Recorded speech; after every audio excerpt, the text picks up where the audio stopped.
चुड़ैल एक खौफनाक डरावनी कहानी। राजस्थान के एक छोटे से गांव बेलापुरा में एक पुराना खंडहर था जिसे लोग काली हवेली कहते थे।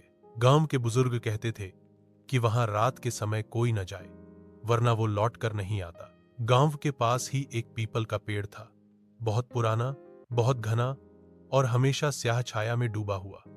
लोगों का मानना था कि उस पेड़ पर वो रहती है एक औरत जिसकी आंखें लाल हैं, बाल गंदे और बिखरे हुए और चेहरा ऐसा कि देखने वाला पागल हो जाए।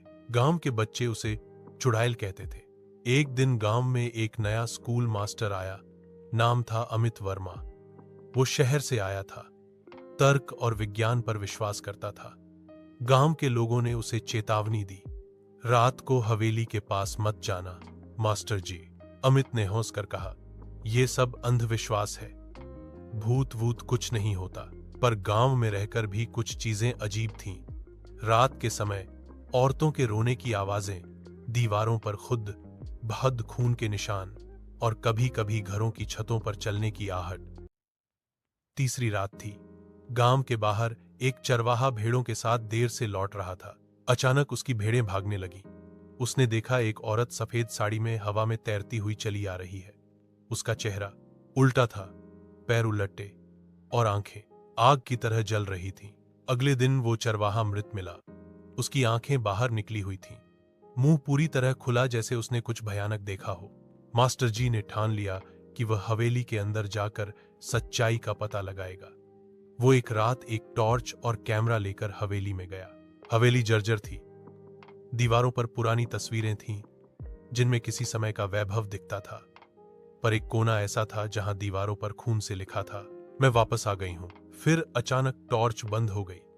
मास्टर जी ने कैमरा चालू किया, तभी पीछे से किसी ने उसके कंधे पर हाथ रखा। जब उसने पलटकर देखा कोई नहीं था, पर एक धीमी फुसफुसाहट आई, तू भी मर जाएगा। गांव के सबसे बूढ़े व्यक्ति दादा भैरव ने मास्टर जी को सच्चाई बताई। 100 साल पहले उस हवेली में रत्ना नाम की एक औरत रहती थी। लोग उसे सुंदर कहते थे, लेकिन गांव का ठाकुर उसे पाने की जिद में था। जब रत्ना ने इनकार किया, ठाकुर ने उसे काली रात में जिंदा जला दिया। मरने से पहले रत्ना ने शपथ ली, मैं लौटूंगी और सबका नाश करूंगी। उस दिन के बाद से जो भी उस हवेली में गया या तो मर गया या पागल हो गया। एक रात मास्टर जी ने तय किया कि वह चुड़ैल का सामना करेगा। वह फिर से हवेली गया। इस बार वह मंत्रों, गंगाजल और एक रुद्राक्ष की माला लेकर गया। जैसे ही वह हवेली में घुसा, दरवाजा अपने आप बंद हो गया, दीवारें हिलने लगीं और एक काला धुआं बनकर चुड़ैल प्रकट हुई। उसकी हंसी ऐसी कि रूह कांप जाए। मुझे रोका नहीं जा सकता, वो बोली। मास्टर जी ने मंत्र पढ़ना शुरू किया। चुड़ैल चीखी, खिड़कियां टूटीं, जमीन हिलने लगी। पर रुद्राक्ष की माला उसके पास आते ही वह आग में जलने लगी। उसकी चीख पूरे गांव में गूंजी।